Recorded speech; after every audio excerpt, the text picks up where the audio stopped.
Hello everyone, today I will be walking you through my process of making these Linocut prints. Linocutting is one of my favorite hobbies because I find it very relaxing and satisfying as a process. I'm still a beginner, this is maybe my fourth Linocut, so it has its moments where it's driving me insane, but I guess this is every new craft that you start.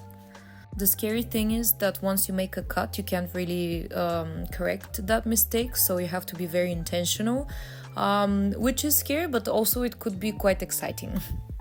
So, I start off by making a digital drawing on my tablet.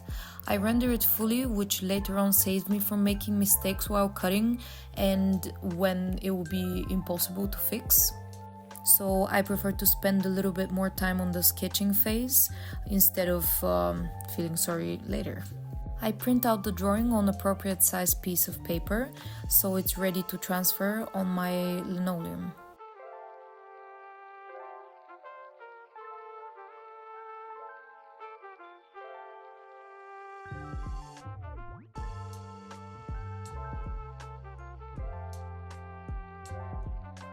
Before I transfer my sketch, I prepare the lino block with the fine grit sandpaper so it's easier to carve later and the sketch sticks better.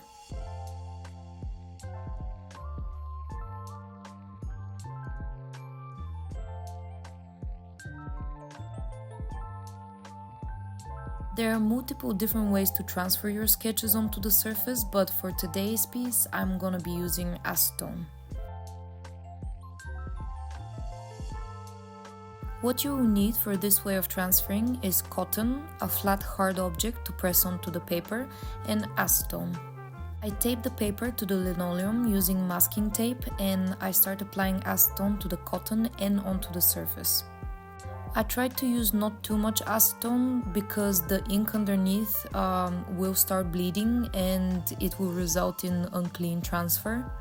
After I applied the acetone, I use my wooden spatula to press onto the wet areas so the ink transfers better. You have to work in sections because the acetone dries very fast, so I sometimes do 2 passes to ensure the transfer has worked well enough. Once done, I peel off the paper, which leaves me with a nice and clean transfer. Sometimes the paper sticks onto the linoleum, but this is a very easy fix. You can use a sponge and some water to remove it. This will not affect your stencil.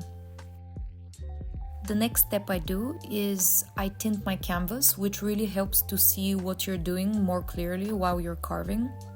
I use a white brush and some acrylic ink to cover the whole surface. I coat the canvas a few times until I reach the desired darkness. To help speed up the process, I usually use a blow dryer in between coats.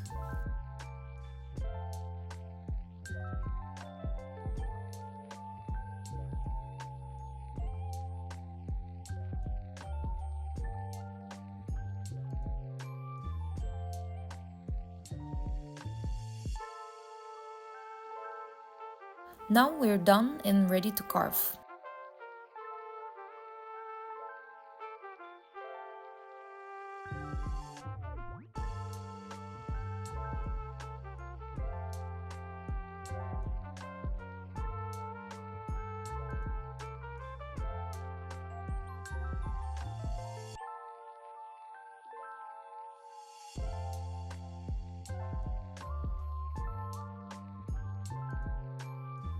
So these are the tools I'm using.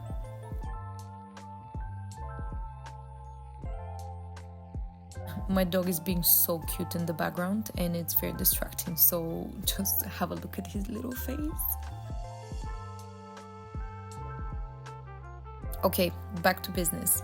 I have a super old Russian set of knives that are nice, but sharpened a little bit wonky throughout the years, so I recently invested in Feel tools. Are on the pricey side, but I have never tried smoother blades before, so I highly recommend them for better carving. There is other good brands that are not as expensive, but I haven't really tried them, so you can definitely try and see for yourself. For sharpening, I used to use a wet sandpaper made to sharpen metal, but this has absolutely changed the game for me. It's so much easier and faster to use, and my tools come out super sharp. And it's time to carve. Here are some satisfying carving shots.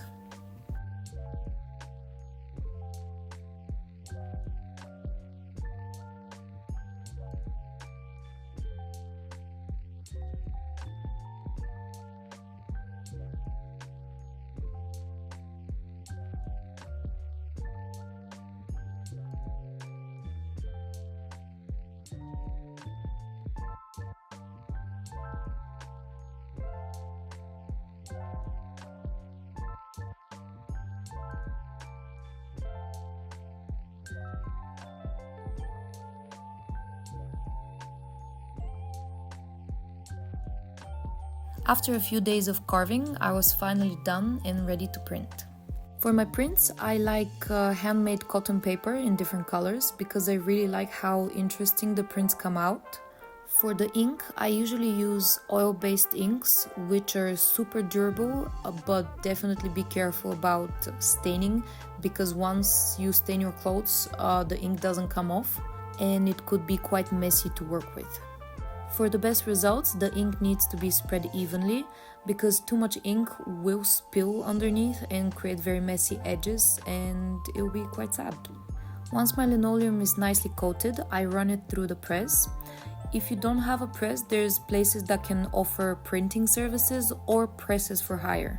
You can also print at home by hand using a spoon or a baron. And now, the moment of truth. I'm overall happy with how these turned out. I still haven't figured out how to make them super clean, so they do have little smudges here and there, but I guess more practice is needed. I have printed less than 10 prints, which will be available for purchase on my Instagram, so you can give me a DM and I can send you some. Thank you for watching the video. I hope you learned something and see you soon.